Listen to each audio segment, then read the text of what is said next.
MTA International, reaching the corners of the earth.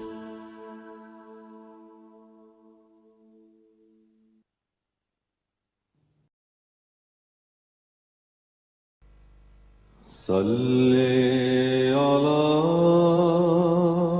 رسولنا صلی علی محمد صلی علی نبینا صلی علی محمد صلی علی کریمنا صلی علی محمد صلی علی حبیبنا صلی علی محمد صلی علی امامنا صلی علی محمد صلی علی نبینا صلی علی محمد صلی علی رسولنا صلی علی محمد صلی علی شفیعنا صلی علی محمد صلی علی کریمنا صلی علی محمد صلی علی حبیبنا صلی علی محمد صلی علی امامنا صلی علی محمد صلی علی رحیمنا صلی علی محمد صلی علی نبینا صلی علی محمد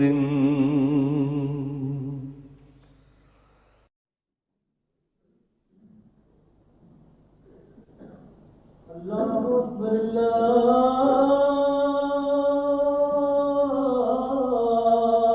اکبر اللہ اکبر اللہ اکبر اشہد ان لا الہ الا اللہ اشہد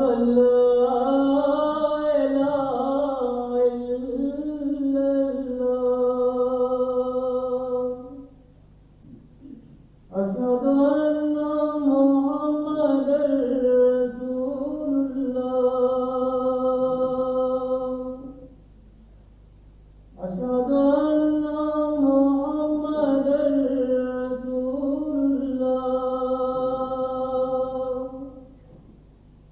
حي على السلام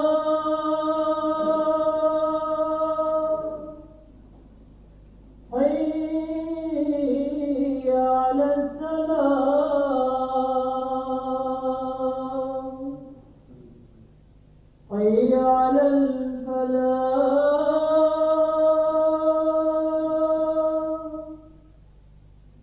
حي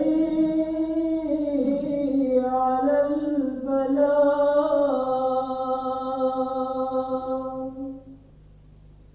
الله أكبر الله أكبر لا إله إلا الله أشهد أن لا إله إلا الله وحده لا شريك له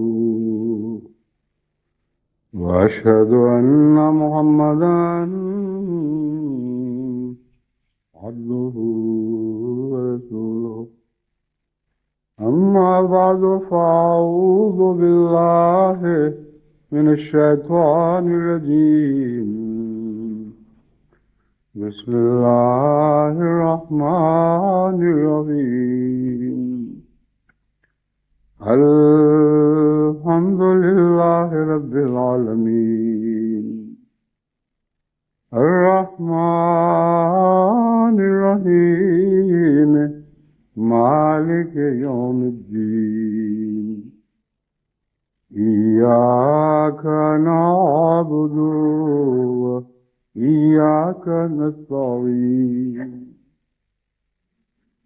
اهدنا الصراط المستقيم صراط الذين أنعمت عليهم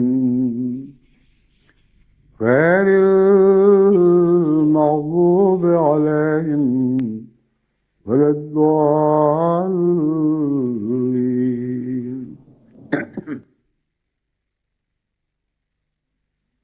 عالم الغيب والشهادة الكبير المتعال سواء منكم من أسر القول ومن جهر به ومن هو مستخف بالليل وسارب بالنهار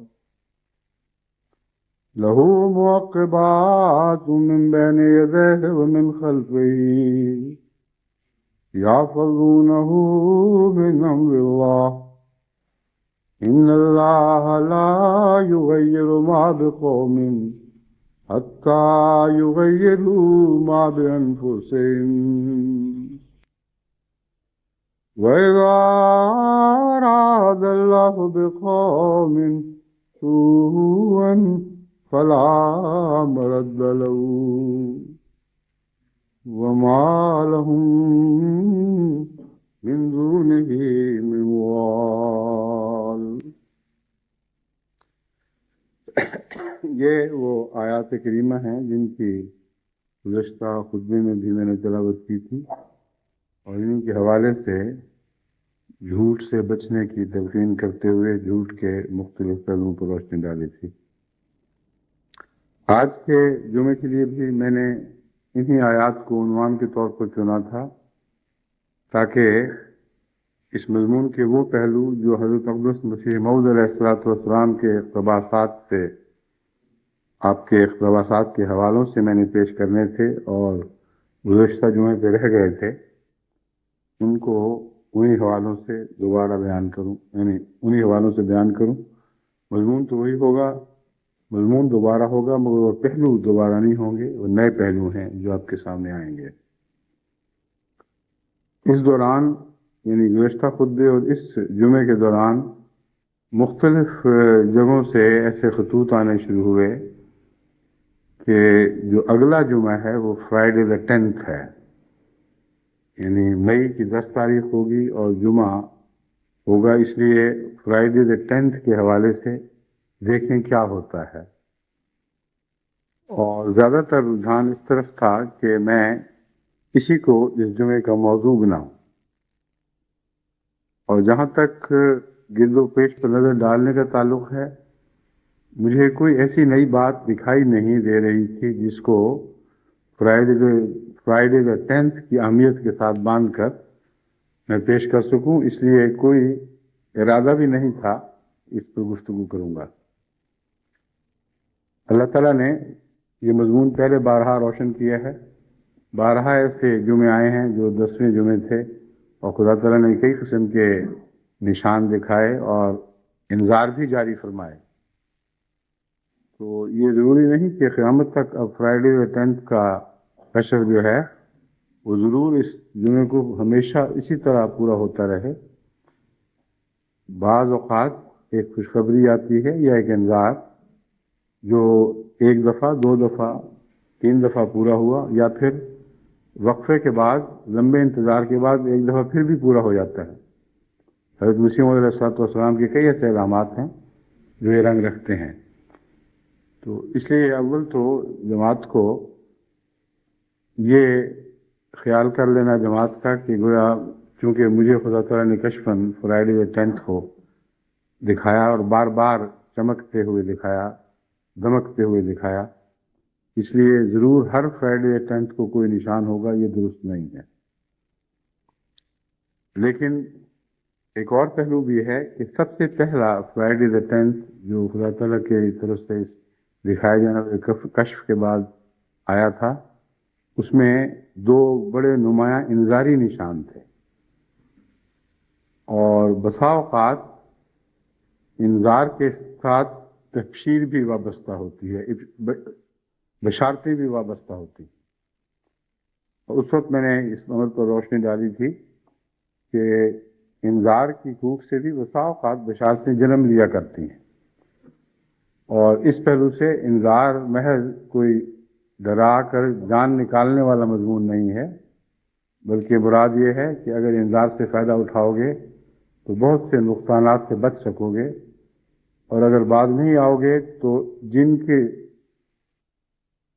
کے لیے یہ انذار کا نشان ہے وہ تو مٹا دیے جائیں گے، مگر جن کے حق میں یہ نشان ہے ان کو بشارتیں عطا ہوں گی. اب دیکھیں حضرت نوح کا جو سیلاب کا واقعہ ہے، یہ بھی تو ایک انذاری نشان تھا، مگر ایک ایسا انذاری نشان جس نے ایک طرف تو ایک قوم کی صف لپیٹ دی، دوسری طرف آنے والی سب قوموں کا باپ نوح کو بنا دیا، اور دور دراز تک بہت وسیع علاقوں میں حضرت نوح کے فیض کو جاری فرمایا. یہاں تک کہ چین میں بھی حضرت نوح کی طرح کے ایک بزرگ کا ذکر ملتا ہے جسے خدا تعالیٰ نے سیلاب کا نشان دیا تھا، اور ہندوستان میں بھی ایسے ایک سیلاب کا ذکر ملتا ہے. تو معلوم ہوتا ہے کہ انذار جتنا بڑا ہو اس کے ساتھ تبشیر بھی اتنی ہی بڑی وابستہ ہوا کرتی. آج میں نے کیوں یہ مضمون چھیڑا ہے جبکہ میں نے بیان کیا میرا کوئی ارادہ نہیں تھا، اس لیے کہ آج کی خبروں میں ہندوستان میں رونما ہونے والے واقعات جو صبح میں نے دیکھے تو میری توجہ اس پہلو پر گئی. یہ ایک بہت بڑا انذاری نشان ہے جو مسلمانوں کو ہوش دلانے کے لیے اور اپنے اعمال کو درست کرنے کے لیے دکھایا جا رہا ہے. ہندوستان میں ایک پارٹی ہے جس کا نام بھارتیہ جنتا پارٹی ہے. ابھی حالیہ انتخاب جو ہوئے ہیں، آج صبح اخبارات میں جو ان کے نتائج میں نے دیکھے تو اس وقت میری توجہ اچانک اس پر مبذول ہوئی کہ آج کے دن یہ بھی ایک انذاری نشان کا رنگ رکھنے والا واقعہ ہے.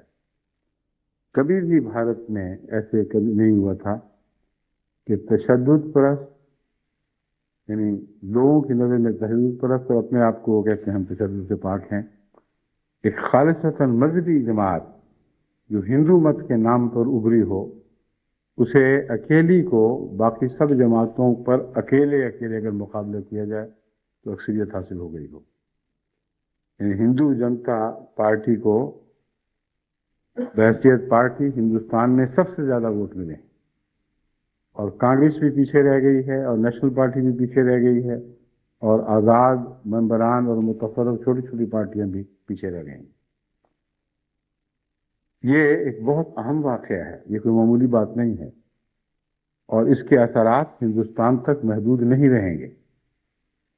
لازماً اس کا اثر گرد و پیش کے ممالک پر بھی پڑے گا، اور خصوصیت سے پاکستان اور کشمیر پر یہ بات اثر انداز ہوگی، اور کچھ تعلقات کے دائرے بدلیں گے، کچھ ایسے واقعات رونما ہوں گے جن کے نتیجے میں ہو سکتا ہے دونوں طرف اللہ تعالیٰ عقل و فہم عطا کرے اور اپنے مذہبی جنون کو مناسب حد اعتدال تک لانے کی توفیق عطا فرمائے۔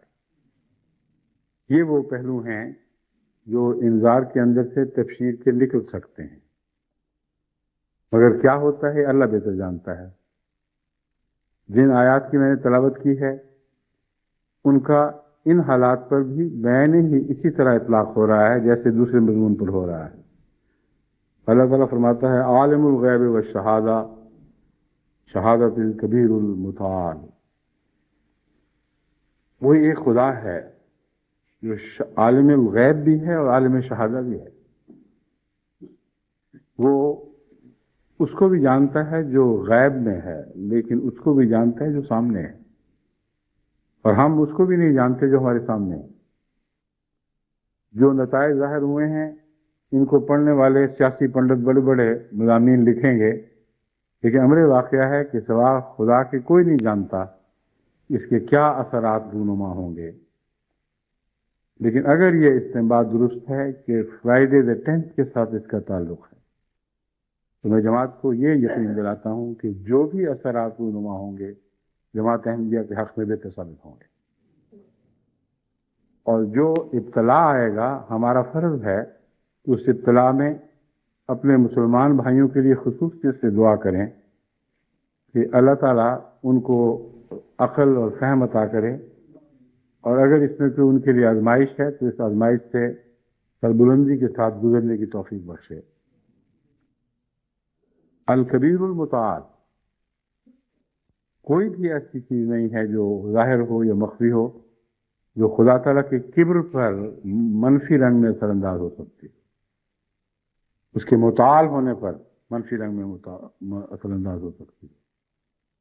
ہر قسم کے حالات، ہر قسم کے انقلابات میں سے خدا کبیر اور اکبر کے طور پر ہی ابھرے گا، اور اس کی سربلندی پر کوئی منفی اثر نہیں پڑ سکتا۔ وہ رفتوں والا ہے، وہ متعال ہے، وہ رفتوں والا ہی رہے گا اور متعال رہے گا۔ بس وہ جو اپنا تعلق ایسے خدا سے جوڑ لیں جیسا کہ ہم بھی جوڑے بیٹھے ہیں، یعنی جو کچھ بھی ہے ہمارا خدا ہی ہے، اس کے سوا دنیا کی نہ کوئی طاقت ہمیں سہارا دینے والی ہے، نہ کسی طاقت کے سہارے کی ہم پرواہ کرتے ہیں۔ تو اس لیے ہمارے لیے بھی ایک ظہری یقین دہانی ہے کہ کیسے بھی انقلاب برپا ہوں، بالآخر وہ انقلاب ہمارے خدا کے غلبے پر ہی منتج ہوں گے، اور ہم بھی اس غلبے سے خدا کی وجہ سے فیض پائیں گے۔ پھر اللہ تعالیٰ فرماتا ہے سواء منکم من اسر القول ومن جہر بہ۔ اب یہ دونوں طرف، پاکستان کی طرف سے بھی اور ہندوستان کی طرف سے بھی، ایک اسر القول کا مضمون ظاہر ہوگا اور ایک جہر القول کا مضمون بھی ظاہر ہوگا۔ اسر القول کا مطلب ہے وہ اپنی بات کو بتائیں گے، اونچی کر کے سنا کر جتلائیں گے، اور دونوں طرف سے یہ دعوے ہوں گے کہ ہم تو صداقت پر قائم ہیں، ہم تو انصاف کے قائل ہیں، ہماری طرف کسی قسم کی بدنیتی منسوخ نہیں کی جا سکتی۔ اور اس پارٹی نے ابھی سے یہ اعلان کرنے شروع کر دیے ہیں کہ لوگ خام خواہ ہمیں بدنام کرتے ہیں، وہ سمجھتے ہیں کہ مذہبی انتہا پسند جماعت ہے، اس لیے مسلمانوں پر ظلم ہوں گے، اس لیے ہم اور بھی خونی انقلاب برپا کریں گے۔ کہتے ہیں بالکل غلط ہے۔ آپ دیکھنا کہ کانگریس سے بھی بڑھ کر ہمیں انصاف پسند ثابت ہوں گے۔ حالانکہ کل تک ان کے اعلانات یہ تھے کہ ہندوستان میں صرف ہندو کی جگہ ہے، مسلمان کی کوئی جگہ نہیں۔ وہ باہر سے آ کر آباد ہونے والی قوم ہے، ان کو اپنے گھر واپس چلے جانا چاہیے، یا رہنا ہے تو ہمارے سامنے گردنیں جھکا کر رہنا ہوگا، مجال نہیں کہ کوئی ہمارے سامنے گردن اٹھا کے یہاں پہ. ویسا ہی اعلان ہے جیسے پاکستان میں جماعت احمدیہ کے متعلق پہلے کیا جا چکا ہے. چلیے رسم کہ کوئی نہ سر اٹھا کے چلے. وہی رسم جو یہاں جاری تھی وہ ہندوستان میں بھی اب جاری کی جا رہی ہے، مگر احمدی بطور خاص نشانہ نہیں، تمام مسلمان اس کے نشانہ بنائے جائیں گے. یہ ان کا اثر القول ہے، یعنی اثر القول سے تعلق رکھنے والی بات. اثرہ تو ماضی کا صیغہ ہے، مطلب جس نے اپنے قول کو چھپایا، مگر میں آیت میں چونکہ اسرہ کا لفظ آیا ہے اس لیے میں اس کے اشارے سے آپ کو سمجھا رہا ہوں. سواء منکم من اسر القول ومن جہر بہ، تم میں سے جو بھی خواہ بات کو چھپائے خواہ اسے ظاہر کرے. سواء منکم، خدا کے نزدیک سب برابر ہے. وہ یہ بھی جانتا ہے کہ کہہ رہے ہو اندر سے کیا نیت ہے. تو دیکھیں اس عنوان کو بدلنے کی ضرورت ہی پیش نہیں آئی. اسی کے تابع یہ مضمون بھی بڑی وضاحت کے ساتھ اور قطعی رشتوں کے ساتھ بیان کیا جا سکتا ہے اور کیا جا رہا ہے. تو جو انقلاب برپا ہو رہا ہے اس میں دعوی تو کچھ وہ تھے جو پہلے تھے، فتح سے پہلے. وہ تو یہ تھے کہ ہم مسلمانوں سے اسلام کا نام مٹا دیں گے. مسلمان اگر ہماری تہذیب اختیار کر کے، ہمارے رنگ اختیار کر کے اپنی گردنیں ہمارے سامنے جھکا کر رہے گا تو رہے گا، ورنہ اسے اس ملک سے باہر نکال دیا جائے اور ہندو مذہب کے اوپر عمل ہوگا. اس بات میں اہل فکر و نظر کے لیے ایک بہت بڑی نصیحت ہے اور بہت بڑا عبرت کا سوال ہے، کیونکہ میرے نزدیک اس انتہا پرستی کا ذمہ دار پاکستان کا ملا ہے. اگر پاکستان کا ملا نہ ہوتا تو ناممکن تھا کہ ہندوستان میں مذہبی جاہلیت اس زور کے ساتھ سر اٹھاتی. امر واقعہ یہ ہے کہ 1953 کے فسادات کی تحقیق کے دوران اس وقت جو تحقیقی کمیشن کے بڑے دو منصف تھے جن کا تعلق پاکستان کی چیف سپریم کورٹ سے تھا، یعنی جسٹس منیر اور جسٹس کیانی، یہ دونوں بہت بلند عالمی شہرت کے مالک اور ایسے جج تھے جن کے متعلق تمام دنیا میں ان کی قانون دانی ہی کو قدر سے نگاہ سے نہیں دیکھا گیا، بلکہ ان کے ذات کی عظمت، ان کی شرافت، ان کی بلند اقدار کی بھی ہمیشہ عزت کی گئی ہے. کبھی ان کے اوپر کوئی تان کا داغ آپ لگتا ہوا نہیں دیکھیں گے. بڑے صاحب فراست تھے اور عدلیہ کے مضمون کو خوب سمجھتے تھے. انہوں نے جو 1953 کے فسادات کی تحقیق کا مطالعہ کیا تو یہ سمجھ گئے کہ ملا بہت بڑے فساد پر بڑے فساد کی طرف صرف ہمیں ہی نہیں بلکہ ہندوستان کو بھی لے جا رہا ہے. چنانچہ معین طور پر ہر مولوی سے یہ سوال کیا گیا کہ دیکھو تم کہتے ہو اسلام کی بالادستی کے نام پر تمہیں حق ہے کہ شریعت کو جیسا تم سمجھو، خواہ اسی شریعت کو قبول کرنے والا اس سے اختلاف بھی رکھتا اور قرآن کے حوالے سے شریعت کو کچھ اور سمجھتا، مگر تمہیں حق ہے کہ تم جیسا شریعت کو خود سمجھتے ہو دوسرے پر اسی شریعت کو ٹھونسو، خواہ وہ انصاف کے تقاضوں کے خلاف بات ہو. انہوں نے کہا ہاں بالکل ہمیں حق حاصل ہے. ایک نے بھی نہیں کہا کہ نہیں ہمیں حق حاصل. ہر ایک کی شریعت کا تصور مختلف تھا، ہر ایک نے یہ اقرار کیا اور بڑے زور اور فخر کے ساتھ سر بلند کر کے کہا ہاں ہمیں اختیار ہے، ہم شریعت کو زیادہ سمجھتے ہیں اور جو سمجھتے ہیں خدا کے نام پر اسے جاری کرنے کا ہمیں حق ہے، اور یہ ہمارا دستوری اور جمہوری حق ہے، صرف مذہبی حق نہیں.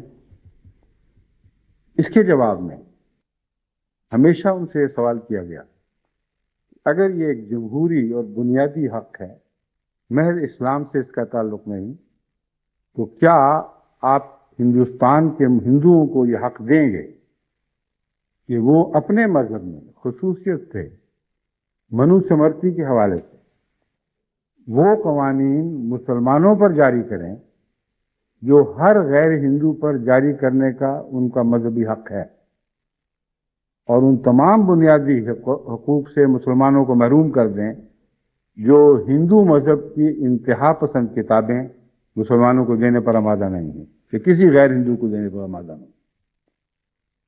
ہر مسلمان مولوی کا یہ جواب تھا، ہاں یہ حق حاصل ہے ہم کو۔ تو انہوں نے کہا کہ تمہیں کوئی خدا کا خوف نہیں ہے، ذرا بھی حس نہیں کہ کروڑوں مسلمان تم ہندوستان میں پیچھے چھوڑ کے آئے، یہاں تم ایسا ظالمانہ موقف اختیار کرو گے تو کل ان پر کیا بنے گی؟ ان کے خون سے ہولی کھیلی جائے گی، اور تم ذمہ دار ہوگے کہ تم نے جو اپنی ٹیڑھی سوچ کو شریعت کے نام پر پاکستان میں نافذ کرنے کی کوشش کی ہے، یہی کوشش کل ان پر ایک مذہبی جنون طاری کر دے گی، اور تمہاری آزادی کے جو تمہیں مذہبی آزادی کا تصور ہے کہ تم آزاد ہو اور ہر دوسرا غلام ہو، یہی مذہبی آزادی کا تصور لے کر ہندو اٹھیں گے، اور ہندوؤں کے سوا ہر دوسرا شہری ہندوستان کا ان کا غلام ہو جائے گا، اور ظلم کیے جائیں گے ایسے جو تمہاری شریعت میں تصور بھی نہیں کیے جا سکتے۔ مودودی صاحب نے مجھے اچھی طرح یاد ہے یہ جواب دیا، ہاں میں خوب سمجھتا ہوں، اور اس کے باوجود میں اس موقف پہ قائم ہوں۔ بے شک کریں، ان کا حق ہے، ہمارا بھی ایک حق ہے، ان کا بھی حق ہے۔ یہ باتیں ہیں جو 1953 میں دانشور چوٹی کے عدلیہ کو سمجھنے والے وہ جسٹس، وہ جج جن کا مرتبہ تمام ہندوستان میں مانا گیا، انہوں نے اس وقت محسوس کر لیا تھا۔ یہ انتہا پسند ملا صرف پاکستانی کو نہیں بلکہ پورے ہندوستان کو کس سمت میں لے جا رہے ہیں، اور آخر اس کا کیا انجام ہوگا۔ تو آج جمعے کی 10ویں تاریخ کی جمعے کو جو یہ اعلان ہو رہے ہیں، یہ لازماً کوئی گہرا پیغام لے کر آئے ہیں۔ ان کو معمولی سمجھ کر ایک اتفاقی ہونے والا الیکشن سمجھ کر نظر انداز نہیں کیا جا سکتا۔ جب میں نے یہ خبریں پڑھی تو اس کے سارا پس منظر میرے آنکھوں کے سامنے آ گیا، جس سے میں واقف تھا، کہ اس طرح مولوی کی سازش سے اسلام کے نام پر ظلم کیے جانے تھے، اور ان مظالم کی باز گشت کی سزا لازماً ہندوستان کی طرف سے آنی، اور اس کے ذمہ دار یہ لوگ ہوں۔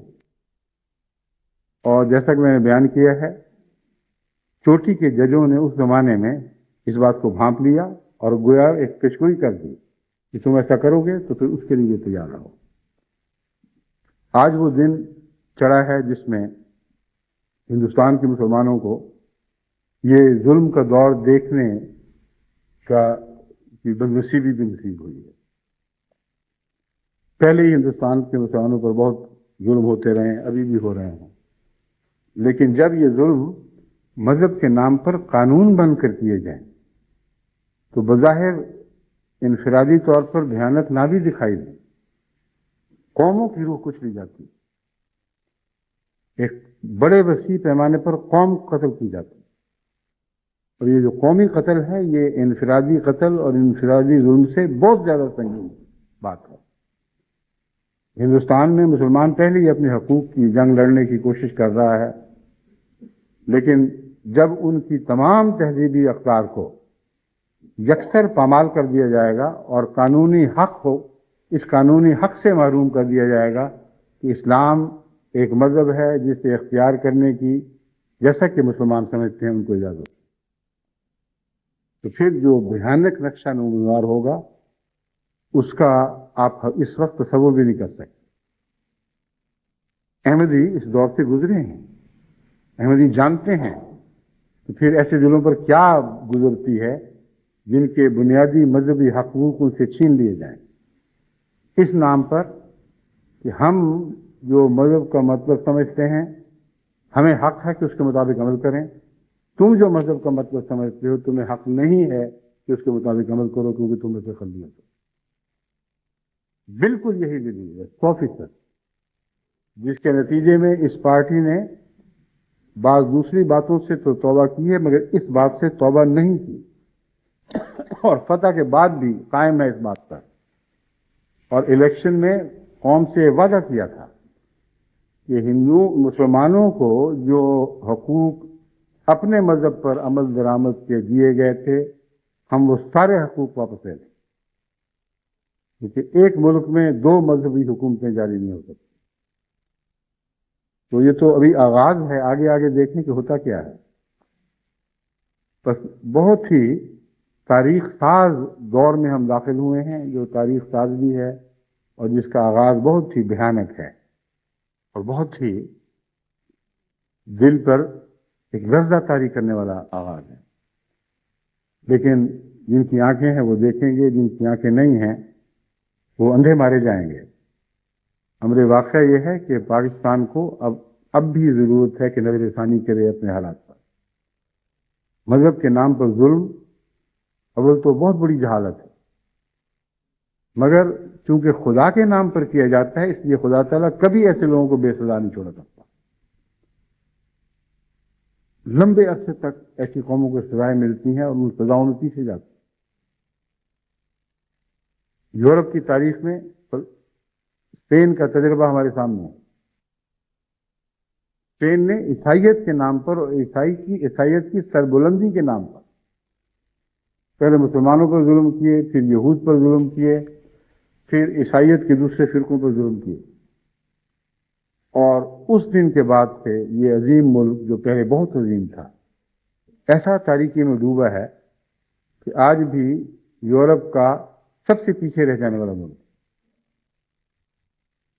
یہ سوال اٹھتے رہے ہیں، دانشور اس پر گفتگو کرتے رہے ہیں کہ آخر کیا وجہ ہے کہ اسپین کی قسمت میں ایک بدنصیبی گویا لکھ دی گئی، سارا یورپ ترقی کر رہا ہے اور یہ سب سے پیچھے رہ گیا۔ اور یہی نہیں بلکہ اسپینش اثر جہاں جہاں پہنچے ہیں وہ ان سب کو یہ ملک لے ڈوبا ہے۔ لیٹن امریکہ جس کو کہتے ہیں وہ دراصل اسپینش امریکہ ہے، یعنی اسپین کے نفوذ والا وہ جنوبی امریکہ جس پر شروع سے ہی اسپین کا تسلط رہا اور اب بھی وہاں اسپینش طرز فکر کی حکومت ہے۔ اور معدنیاتی ذرائع کا جہاں تک تعلق ہے وہ اللہ تعالیٰ نے جنوبی امریکہ کو شمالی امریکہ سے کم عطا نہیں فرمایا۔ بہت ہی غیر معمولی طور پر زرخیز بھی ہے اور معدنیاتی دولتیں بھی اس کو عطا فرمائی گئی ہیں، لیکن دنیا کے غریب 3 ممالک میں شمار ہوتا ہے، اس پہلو سے کہ جتنا قرضہ سارے جنوبی امریکہ نے عالمی بینک اور دوسرے اداروں کا دینا ہے، اگر ان کی ساری زمینیں بھی بک جائیں تو وہ قرض ادا نہیں ہو سکتا۔ اس کی ری سروسنگ میں ان کی ساری دولت خرچ ہو رہی ہے، یعنی جو ڈیٹ ری سروسنگ کہلاتی ہے، قرضہ اتارنے کے لیے تو توفیق نہیں ہوتی، سود دینے کی بھی توفیق نہیں دیتی بلاخر۔ اور اس وقت تک امریکہ کی جنوبی امریکہ کی حکومتیں وہ قرضے کا سود اتارنے میں ہی اس وقت مصروف ہیں اور ان کو اصل زر اتارنے کی توفیق ہی کوئی نہ ہو سکتی ہے، نظر آتی ہے کوئی۔ لوگ جو دانشور اس سوال پر غور کرتے ہیں اپنی کتابوں میں لکھ چکے ہیں کہ بنیادی وجہ اس کی یہ ہے کہ اسپین نے اس دور میں جو مظالم کیے تھے، خصوصیت سے وہ ہندو مسلمانوں کے مظالم کو تو نظر انداز کر دیتے ہیں، وہ کہتے ہیں یہود پر جو مظالم کیے تھے وہ ان کو بہت مہنگے پڑے، لیکن ظلم خواہ یہود پر ہو یا ہنود پر ہو یا مسلمانوں پر ہو، ظلم ہی ہے، اور اللہ تعالیٰ کا یہ قانون ہے کہ ظالم کو ضرور اس کے ظلم کی سزا دیتا ہے، جلد پکڑتا ہے یا بدیر پکڑتا ہے، پکڑتا ضرور۔ بس یہ جو تاریخی جرائم ہیں ان کا جرائم کا دور بھی لمبا ہوا کرتا ہے اور پکڑ کا دور بھی بعض دفعہ بہت دیر میں آتا ہے۔ بعض دفعہ قومیں بھول بھی جاتی ہیں ان واقعات کو، مگر اللہ تعالیٰ نہیں بھولتا. قرض ہے، واپس ملے گا تجھ کو یہ سارا ادھار. یہ حضرت مسیح موعود علیہ السلام کا جو اعلان ہے یہ قرآنی صداقتوں پر مبنی ہے. بس جب تم نے ایک ظلم کا دور خدا کے نام پر شروع کیا اور خدا کے ان بندوں کو جن کو سب سے زیادہ اسلام سے محبت تھی، سب سے زیادہ عشاق محمد مصطفیٰ صلی اللہ علیہ وآلہ وسلم تھے، اسلام کے دشمن اور رسول اللہ علیہ وسلم کی گستاخی کرنے والوں کے طور پر مجرم بنا بنا کر عدالتوں میں پیش کیا، تو کیسے تم خدا کی پکڑ سے اور اس کے غیر سے بچ سکتے ہو؟ یہ قانون بن گیا ہے.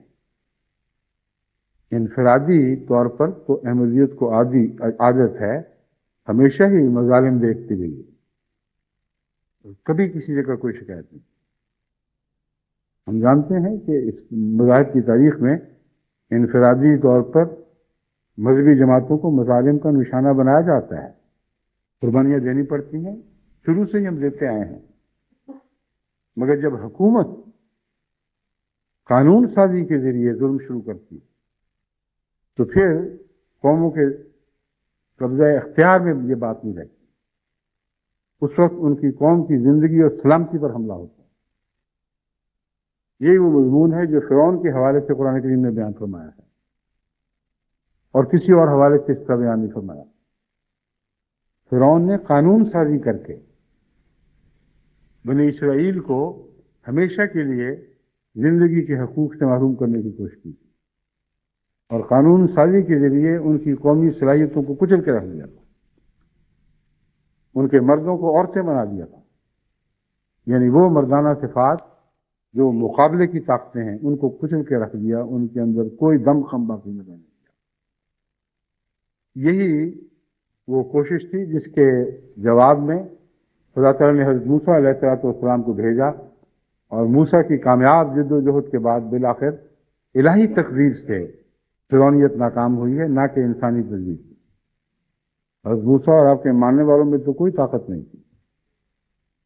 بس اللہ تعالیٰ نے پاکستان میں بھی جماعت کو جو سرخروئی عطا فرمائی ہے، بڑی کامیابی اور ہمت کے ساتھ ان حملوں کو پسپا کرنے کی توفیق عطا فرمائی ہے، ان قوانین کو نامراد رکھنے کی توفیق عطا فرمائی ہے.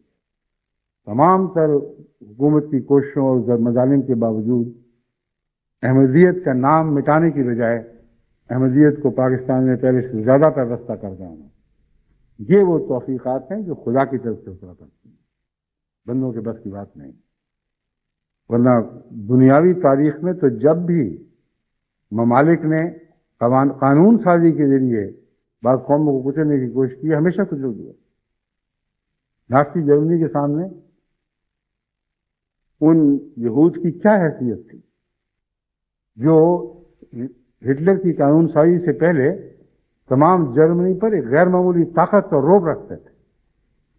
تمام جرمنی کی اقتصادیات ان کے قبضے میں تھی، تمام جرمنی کی سیاست سے وہ کھیل رہے تھے، اور لوگ یہ سمجھتے تھے کہ یہود کی آئندہ تاریخ جرمنی سے وابستہ ہو چکی ہے، جرمنی کے ذریعے تمام دنیا پر قبضہ کریں گے.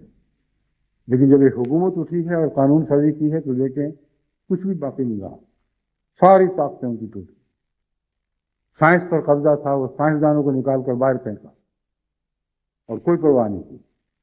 آرٹس پر قبضہ تھا، میوزک پر قبضہ تھا، تصویر کشی پر، بت بنانے پر بھی انہی کا قبضہ تھا اور بتوں کی تصویریں کھینچنے پر بھی انہی کا قبضہ تھا، جن کو فائن آرٹس کہا جاتا ہے. اس پر بھی یہی قوم قابض تھی، فلسفے پر یہ قوم قابض تھی، سیاست پر یہ قوم قابض تھی. تمام تعلیمی اداروں پر ان کا قبضہ تھا، تمام پروفیشنز پر ان کا قبضہ تھا.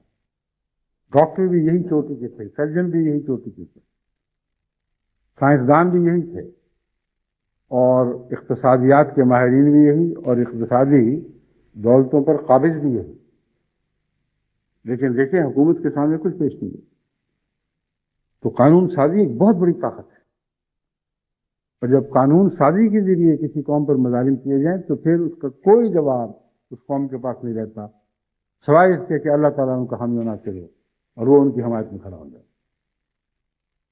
بس ہندوستان میں یہ ہوا ہے، ایک ایسی حکومت کے آنے کا احتمال پیدا ہو گیا ہے جو حکومت قانون سازی کے ذریعے مسلمانوں کا عرصہ حیات تنگ کرنے پر تلی بیٹھی۔ وہ قانون سازی کے ذریعے اسلام کے سارے تاریخی نشان مٹا دینے کا تہیہ کر کے آ رہے ہیں۔ وہاں وہ سابقہ باتیں جو کسی زمانے میں بعض مسلمان بادشاہوں کی یادگار تھیں، ابھی بھی ان کو نظر انداز کر کے فضائی پولوشن کا نشانہ بننے دیا گیا ہے، ان کے حلیے بگاڑ دیے گئے ہیں۔ مگر یہ اتفاق کی باتیں ہیں جو میں دیکھ رہا ہوں، آگے آنے والی باتیں، اگر بی جے پی کو حکومت نصیب ہو گئی، جو ابھی تک تو لٹکا ہوا معاملہ ہے، یقینی طور پر نپٹایا جا سکتا، تو پھر دیکھیں کہ وہاں کس تیزی سے کیسے گہرے اور دیر پا اثر کرنے والے واقعات رونما ہوں گے۔ اور اس پہلو سے مسلمانوں کو ہر جگہ اپنے کردار، اپنے اعمال، اپنے نظریات پر نظر ثانی کرنی چاہیے۔ مذہب کے نام پر کسی دوسرے انسان کا حق طلب کرنے کی دنیا کا کوئی مذہب اجازت نہیں دے سکتا۔ اگر دیتا ہے تو جھوٹا ہے۔ تو اسلام کو جھوٹے مذاہب کی صف میں کیوں لا کھڑا کیا ہے؟ اسلام تو انصاف کا ایسا نمبردار ہے کہ دنیا کے کسی مذہب میں انسان کی حمایت میں، دنیا کی کسی مذہبی الہی کتاب میں انصاف کی حمایت میں ایسے عظیم شان احکام موجود نہیں ہیں، ایسی واضح تعلیمات موجود نہیں ہیں جیسے قرآن کریم میں ہے۔ مذہبی حکومت کا شور ڈالا ہوا ہے مولویوں نے، اور قرآن کریم پڑھ کے دیکھیں وہاں کسی مذہبی حکومت کا ذکر ہی نہیں ملتا۔ صرف ایک مذہبی حکومت کا تصور ہے، اس کے سوا سارے قرآن میں دوسری مذہبی حکومت کا کوئی تصور نہیں۔ وَإِذَا حَكَمْتُمْ بَيْنَ النَّاسِ أَن تَحْكُمُوا بِالْعَدْلِ، اے مسلمانوں تمہارے لیے ایک ہی قانون ہے حکومت کا، اس کے سوا اور کوئی نہیں۔ اگر تم حکومت میں آ جاؤ، اگر حکومت کی باغ ڈور تمہارے سپرد کی ہے، ان تحکموا بالعدل، عدل سے حکومت کرنا ہوگا، عدل کے تقاضوں کو چھوڑنے کا۔ اب عدل تو توازن کو کہتے ہیں۔ عدل کے تصور کے ساتھ یہ تصور اکٹھا بیک وقت زندہ رہ ہی نہیں سکتا کہ عدل کے تقاضے ایک مذہب والے کو زیادہ سیاسی یا اقتصادی حقوق دیں اور دوسرے مذہب والے کو کم سیاسی یا اقتصادی حقوق دیں۔ سیوک رائٹس تو تمام شہریوں کا برابر حق ہے، اور عدل اور سیوک رائٹس یعنی شہری حقوق میں تفریق، یہ بیک وقت دو چیزیں رہ نہیں سکتی۔ ایسے جاہل لوگ ہیں جو اس وقت ہمارے مذہب کی سیاست پر قابل ہیں کہ خدا کے نام پر ناانصافی کی تعلیم دیتے ہیں اور کہتے ہیں اسلام کی یہ تعلیم، اسلام مسلمانوں کو حق دیتا ہے کہ اپنے لیے جتنے حقوق چاہے اسلام کے نام پر لے اور دوسرے کو جتنے حقوق سے چاہے محروم کرے، مگر ہو اسلام کے نام پر، دنیا کے نام پر نہیں۔ یہ تو ناجائز بات ہے۔ خدا کے نام پر جتنے مظالم کرنے ہیں کر لو، جب وہ کھلی چھٹی دیتا ہے تو تمہیں کیا تکلیف ہے؟ قتل و غارت کرو، خون بہاؤ، گھر لوٹو، لوگوں کو اپنے وطن سے بے وطن کرو، جیلوں میں ٹھوسو، جھوٹے مقدمات بناؤ، مگر دیکھو یاد رکھنا خدا کے مقدس نام پر بنانا ورنہ خطرناک بات ہے۔ اس تقدس کی حفاظت جس قوم کو نصیب ہو جائے، جس کا تصور ہی تقدس سے خالی، تو ایسی جاہلانہ مذہبی حکومت رونما ظاہر ہوتی ہے جس کے ساتھ ملک کا تمام امن و امان اٹھ جاتا ہے، ملک کی گلی گلی سے ناانصافی کے واویلوں کی آوازیں سنائی دیں گی۔ یہ کر بیٹھے ہو اپنے ملک، اور تمہاری بدبختی ابھی تمہیں دکھائی نہیں دے۔ یہ کچھ کر بیٹھے ہو یہاں، اور اب اگلے ملک میں کروانے کے انتظام کروا رہے ہو۔ تم ذمہ دار ہو، اور خدا کے حضور تم ذمہ دار ہو۔ تم نے خدا کے نام پر اور اسلام کے نام پر سب سے زیادہ اسلام پر، خدا پر ظلم کی، اور اس کے بنی نوع انسان پر ظلم، اس کے بندوں کو ظلم کی۔ اب یہی طریقہ کار مظالم کے تمہاری ہمسایہ قوم نے سیکھ لیے ہیں، جو تعداد میں تم سے زیادہ ہے، اور وہاں ابھی بھی اتنی تعداد میں مسلمان موجود ہیں کہ تقریباً پاکستان کی آبادی کے برابر ہندوستان کے مسلمانوں کی تعداد ہے۔ تمہیں تو کچھ نصیب ہوگا یا نہیں، اور میں جانتا ہوں کہ کچھ نصیب نہیں ہوگا، مگر ان کے نصیب مارے گئے جو تمہارے ہم مذہب، اسی خدا کو ماننے والے، اسی رسول کے عشاق کو ضرور ہیں، خواہ عشق کے تقاضے پورے کریں یا نہ کریں، جس خدا کو تم مانتے ہو، جس رسول کے عشق کا تم دم بھرتے ہو، ان کے ساتھ اگر کوئی ظلم ہوا تو تم ذمہ دار ہو، اور اس ذمہ داری میں مرنے کے بعد تو جو ہوگا وہ تو اللہ جانتا ہے کہ تم سے کیا سلوک ہوگا، مگر تاریخ بھی تمہیں کبھی معاف نہیں کرے۔ ہمیشہ اگر ہندوستان پر لعنتیں ڈالی گئیں تو ہندوستان سے گزر کر تم پر پڑیں گی، کہ تم وہ بدبخت لوگ ہو جنہوں نے ان مظالم کا آغاز کیا تھا۔ اس لیے کوئی معمولی واقعہ نہیں ہے جو آج ہوا ہے، یہ ایک بہت ہی خطرناک آئندہ رونما ہونے والی تبدیلیوں کا آغاز ہے۔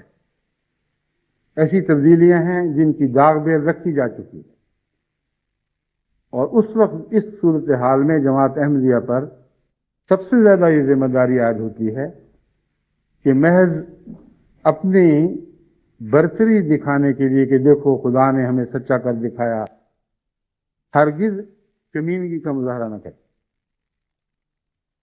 ہماری قدر مشترک ہے، اسلام کی تہذیب، اسلام کا تمدن، اسلام کی طرز زندگی پر حملہ ہونے والا ہے، جہاں کسی مسلمان یا کسی مولوی کی بات نہیں ہو رہی۔ وہ حملہ ہے جو مجھے دکھائی دے رہا ہے، اور اس میں جماعت احمدیہ کو قربانیوں کی صف میں آگے بڑھنا ہوگا، ہر قیمت پر اس کے خلاف آواز بلند کرنی ہوگی، اپنے ملک میں بھی اور اس دوسرے ملک میں بھی۔ دونوں جگہ اگر کوئی عقل اور نصیحت کی بات کے ذریعے انقلاب برپا کرنے کی صلاحیت رکھتا ہے تو وہ جماعت احمدیہ ہے، اس لیے کہ سچی جماعت ہے، اس لیے کہ اخلاص کے ساتھ بات کرتی، انصاف کے ساتھ بات کرتی، اور اخلاص اور انصاف میں اگر آغاز میں طاقت نہ بھی ہو تو اس کی ذات میں یہ طاقت ہے کہ وہ بڑھتا جاتا ہے، اس کی ذات میں غلبے کی طاقت موجود ہے۔ تو اس پہلو سے جماعت احمدیہ کو سب سے پہلے تو دعاؤں کی طرف متوجہ ہونا چاہیے، اور پھر یہ یقین ہمیشہ اپنے دل میں قائم رکھنا چاہیے کہ انقلاب جو بھی رونما ہوں گے، ضرور ہے کہ دکھوں سے ہم گزریں اور ابتلاؤں میں گھیرے جائیں، مگر جماعت احمدیہ کا جہاں تک تعلق ہے، ہمارا خدا کبیر بھی ہے اور متعال بھی ہے، اور انجام کار ہمارے لیے ہرگز نہ مایوسی ہے نہ ناکامی ہے، مگر رستوں کی تکلیفیں تو بہرحال رستے میں آئیں گی۔ تو بلندیوں کے دعوے کا یہ مطلب تو نہیں کہ تم چڑھائیاں چڑھو اور تمہیں کوئی تکلیف نہ اٹھانی پڑے۔ چڑھائیوں کے اپنے کچھ آزار ہوا کرتے ہیں، ان آزار میں سے تو گزرنا پڑتا ہے۔ بس اس پہلو سے دعائیں کرتے ہوئے آگے بڑھیں، اور نصیحت کے ذریعے قوم کو دکھانا شروع کریں کہ کیا ہو رہا ہے۔ ہندوستان کے احمدیوں کا فرض ہے کہ تمام سیاسی سطح پر، خواہ وہ مقامی ہو یا وہ ملکی ہو، ضلعی ہو یا صوبائی ہو، ہر سطح پر دانشوروں سے ملاقاتیں کریں، ان کو بتائیں کہ کیا کیا ظلم ہونے والے ہیں۔ ہندوستان اور پاکستان کے جو اقتصادی حالات ہیں وہ اس قسم کے ظالمانہ دور کو برداشت نہیں کر سکتے، سب کچھ مٹ جائے گا، نہ ہندو کو فتح ہوگی نہ مسلمان کو ہوگی۔ سوائے بربادی کے مذہبی انتہا پسندی نے کبھی بھی دنیا کو کچھ نہیں کیا۔ ان کو سمجھائیں کہ پاکستان سے نصیحت پکڑو، عبرت حاصل کرو، دیکھتے نہیں وہاں کیا ہوا ہے اور کس حال میں قوم پہنچ گئی۔ بھائی بھائی سے الگ ہو گیا، گھر گھر ڈاکے پڑنے لگے، نہ عورت کی عزت محفوظ، نہ بچیوں کی عزت محفوظ، نہ بیٹوں کی نہ باپوں کی، گلی گلی ظلم کے ناچ ہونے لگے، اور کسی گھر میں کوئی امن باقی نہیں رہا۔ پولیس کی وردیوں میں ڈاکو نکلتے ہیں، اور جو پولیس کی وردیوں میں بیٹھے ہوئے ہیں وہ بھی ڈاکوؤں سے کم ہیں، ان کا بس چلے تو سب کو لوٹ لیتے ہیں۔ ایسی خوفناک صورتحال ہے اخلاقی لحاظ سے کہ جو رپورٹیں بھی مجھے ملی ہیں قتل کے مقدمات کے تعلق میں، وہ کہتے ہیں کہیں قتل ہو سے پھر دیکھو تھانے داروں کی کیسی چاندی ہوتی ہے، سارا جو عملہ ہے تھانے کا اس میں ایک سنسنی کی ہو جاتی ہے، وہ عید کی خبر آئی، اور پھر وہ دونوں فریق سے زیادہ لوٹنے کے لیے ہر قسم کے ہتھ کنڈے استعمال کرتے ہیں۔ اور اگر کوئی غریب اس موقع پر جہاں بیچاروں پر پہلے ہی قتل پڑ چکا ہے، اگر جھوٹا قتل پڑا ہوا ہے، پولیس کی پوری خدمت نہ کریں تو پھر وہ ایسا پکا قتل کا مقدمہ باندھتے ہیں ان پر کہ معصوم گردنیں پھانسیوں کے حوالے کر دی جاتی ہیں اور کسی کو کوئی حص نہیں، ایک دفعہ نہیں، دو دفعہ نہیں، سینکڑوں مرتبہ پاکستان میں ہو چکا ہے۔ یہ پولیس کو خوش نہ کر سکے تو ایک معصوم آدمی کی گردن پھانسی کے حوالے کر دی گئی، اور جو ظالم ہے اس کو تو پیسے دینے کی عادت ہی ہے، اسے تو جو رشوت خور ہے بہت خوش رہتا ہے، کیونکہ جو جائیدادیں بیچ کر دیتے ہیں ان کو پتہ لگتا ہے کیا تکلیف ہے رشوت دینے کی، جو جائیدادیں غصب کر کے رشوت دیتے ہیں ان کو کیا تکلیف۔ آج ایک جائیداد لوٹی ہے، کل پولیس کی مدد سے دوسری جائیداد لوٹ لیں گے، اور ان کے ہاں کمی نہیں آتی۔ سیاست میں بھی جب سیاست گندی ہو جائے یہی کچھ ہوتا ہے، وہ خرچ کرتے ہیں، بڑا خرچ کرتے ہیں، مگر جانتے ہیں کہ سارے خرچ ہم نے ایک دفعہ سیاست میں کامیاب ہو جائیں تو انہی لوگوں سے نکالنا۔ وہ جو انتخاب سے پہلے منتخب ہونے والے امیدواروں سے پیسے لیتے ہیں، یہ تو چند دن کی بات ہوتی ہے، پھر عرصہ انتخاب 5 سال ہے تو 5 سال ان لوگوں کو منتخب کو پیسے دینے پڑتے ہیں، اور کئی گنا واپس کرنے پڑتے ہیں۔ ہر روز کوئی نہ کوئی کام کسی بیچارے کو نکل آتا ہے، کبھی پٹواری سے نکل آیا، کبھی تھانے دار سے نکل آیا، کبھی افسر مال سے نکل آیا، کبھی ڈپٹی کمشنر سے، اور اس منتخب امیدوار کے گھر کے دروازے کھٹکتے ہیں، اور ہر خدمت کی قیمت ہوتی ہے، اور قیمت کے بغیر خدمت لی ہی نہیں جا سکتی۔ تو جہاں اقتدار کو دولت کا ذریعہ بنا لیا جائے، جہاں اقتدار کو ظلم کا ذریعہ بنا لیا جائے، ایسے ملک میں امن کیسے ہو سکتا ہے اور اسلام کیسے گھس سکتا ہے؟ اسلام تو ایسے ملک میں جھانکتا تک نہیں، اور نام اسلام کا لے۔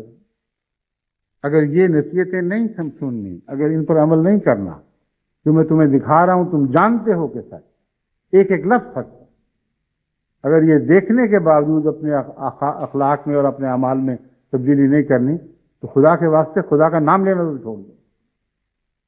جھک مارنی ہے تو کسی اور نام پر مارو، اسلام کے نام پر نہ مارو، محمد رسول اللہ کے نام پر ظلم نہ کرو۔ یہ سب سے بڑا ظلم ہے جو میں نے کہا تھا کہ رسول پر بھی کر رہے ہیں اور خدا پر بھی کر رہے ہیں، اور اس کی سزا ضرور ملے گی۔ کس طرح ملے گی اللہ بہتر جانتا ہے، کچھ تو جو مل رہی ہے وہی اتنی زیادہ ہے کہ جو جاتے ہیں وہ پر پھڑاتے ہوئے پاکستان سے نکلتے ہیں، کہتے ہیں ہم نے جو دیکھا تو کچھ اور تھا، یہ تو کچھ اور ہی بن چکا۔ نہایت ہی بھیانک نقشے لے کر آتے ہیں جو ہمیں بتاتے ہیں، اور تعجب ہوتا ہے کہ یہ قوم پھر کس طرح زندہ ہے۔ غربت کا حال یہ ہے کہ دن بدن دولت جو ہے چند نہیں بلکہ چند سو یا چند ہزار خاندانوں میں اکٹھی ہو رہی ہے، اور جو سڑکوں پر پلنے والا غریب ہے اس کا کوئی حال نہیں، کوئی پرسان حال، قیمتیں بڑھ رہی ہیں، اور غریب کو تو قیمتوں کے خلاف احتجاج کرنے کی بھی طاقت ہے۔ اگر طاقت ہے تو ان کو جن کے پاس اپنی غربت کو دور کرنے کے لیے دوسرے ذرائع بڑی کثرت سے موجود۔ یہ عجیب واقعہ ہوا ہے ابھی کہ پاکستان کے کلرکوں نے احتجاج کیا اور سڑکوں پر نکلائے، اور بھوک کے خلاف احتجاج تھا، اس لیے قمیضیں اتار کر باہر نکلے، اور آپ حیران ہوں گے دیکھ کر اتنے موٹے موٹے پیٹ ہیں ان کے سیروں میں، آدمی دنگ رہ جاتا ہے۔ بھوک کے خلاف ایسا احتجاج کبھی انسانی تاریخ میں نہیں کیا گیا ہو۔ بڑے بڑے موٹے پیٹ والے کلرک سڑکوں میں نکلے ہوئے، کپڑوں پیٹ سے کپڑے اٹھائے ہوئے، دیکھو جی ہم بھوکے. وہ بھوکے نہیں، وہ بھوکا بنانے والے لوگ. ہر کام جو کرتے ہیں غریب کا پیسے لے کر کرتے ہیں. پیٹ کے کپڑے تو ان غریبوں کے اٹھانے چاہیے جن کو گھروں سے نکلنے کی طاقت نہیں ہے. وہ گولیوں کا نشانہ بنائے جائیں تو کوئی ان کا حامی و ناصر نہیں، کوئی ان کو پوچھنے والا، ان کے ظلموں کا حساب دینے والا نہیں، یعنی ان پر ظلم کرنے والوں کا حساب دینے والا نہیں. یہ ملک اس حال کو پہنچا ہوا ہے. اوپر سے لڑائی کی تیاریاں، اوپر سے ہندوستان میں آنے والے مذہب کے نام پر نئے انقلابات، اور مذہبی شریعت جو ان کی ہے اس کے تصور سے بھی آپ کے رونگٹے کھڑے ہو جائیں.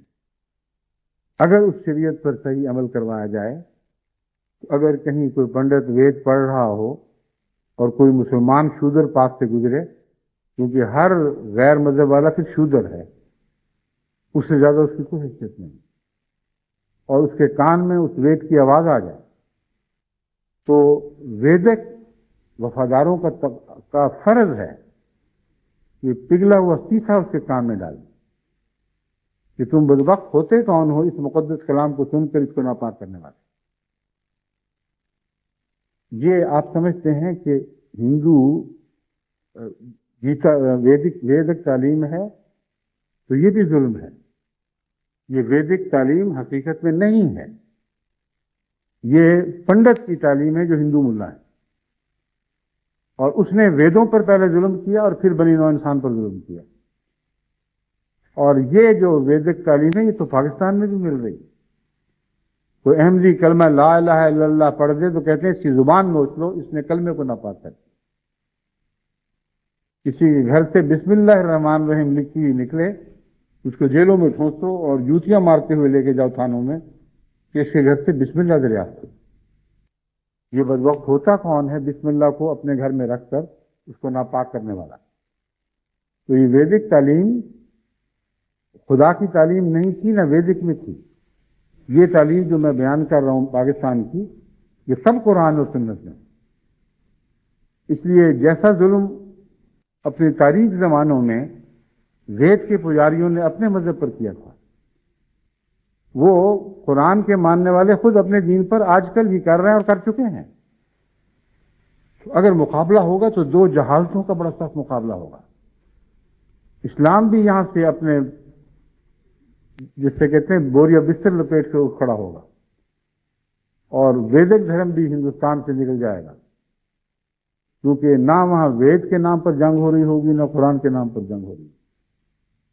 ملائیت یعنی مسلمان ملائیت ہندو ملائیت سے ٹکرائے گی، اور بہت ہی بھیانک مناظر ابھریں گے، اور ان مظالم کا شکار تمام اعلیٰ انسانی اقدار ہو جائیں گے.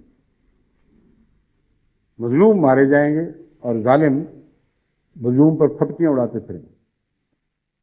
بس ایسے ملک میں جہاں خدا کے نام پر مظالم ہوں، ایسے ملک میں جہاں رام کے نام پر مظالم ہوں، جہاں برہمو کے نام پر مظالم ہوں، وہاں تو نہ خدا نہ رام نہ برہمو کوئی بھی نہیں ملتا. سب ان ملکوں سے نکل چکے ہوتے ہیں، تب یہ توفیق ہوتی ہے.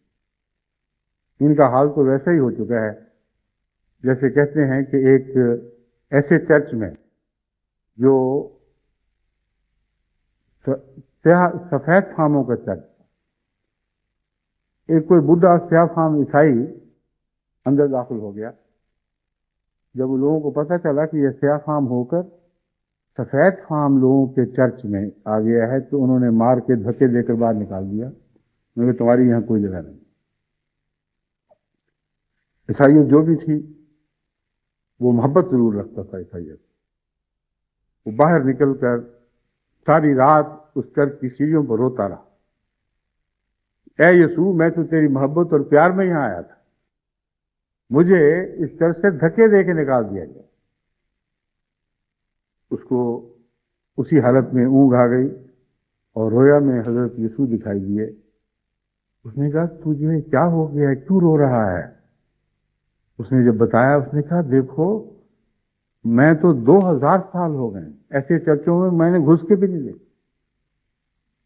تمہیں تو آج دیش نکالا ملا ہے چرچ سے، مجھے 2000 سال سے دیش نکالا ملا۔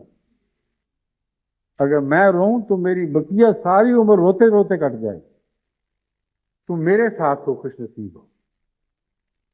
بس ایسے ملکوں میں جہاں اسلام کے نام پر ظلم ہو، یا ہندومت کے نام پر ظلم ہو، یا عیسائیت کے نام پر ظلم ہو، اگر کوئی نہیں ہوتا تو خدا نہیں ہوتا، باقی سب چیزیں پھر وہاں چلتی ہیں اور پنپتی ہیں۔ دعا کریں کہ اللہ ان کو ہوش دے، ان کو عقل اور ہوش کے ناخن دے، مگر وہ ناخن لوگوں کو چھیلنے والے نہ ہوں، ظلم کے ناخن نہ ہوں۔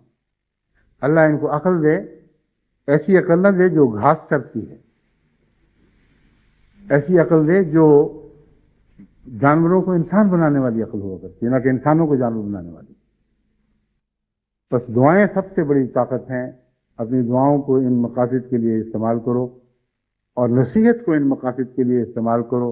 اپنے جلد و پیش درد کے ساتھ، دل کی گہرائی کے ساتھ ان حق کی آوازوں کو بلند کرو، اور پھر انتظار کرو۔ میں تمہیں ایک یقین ضرور دلاتا ہوں، اور آج تک کبھی میرا یہ یقین متنزل نہ ہوا ہے، نہ مرتے دم تک ہوگا، کہ تم ضرور سرفراز ہوگے۔ تمہاری قسمت میں ناکامی کا خمیر نہیں ہے۔ تم خدا کے عاجز بندے ہو، کبیر اور متعال کے بندے ہو، اسی کے بندے بنے رہو، تو کبھی دنیا کے انقلابات تم پر کوئی منفی اثر پیدا نہیں کر سکیں گے۔ اللہ ہم اور ہم جناب۔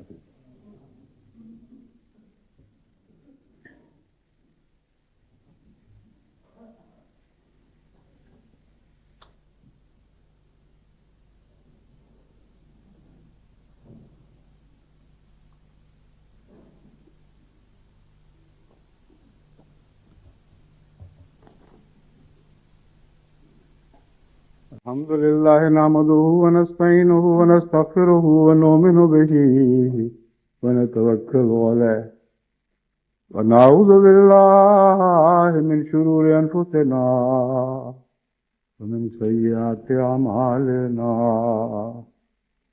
من يهده الله فلا مضل له ومن يضلله فلا هادي له ونشهد أن لا إله إلا الله وحده لا شريك له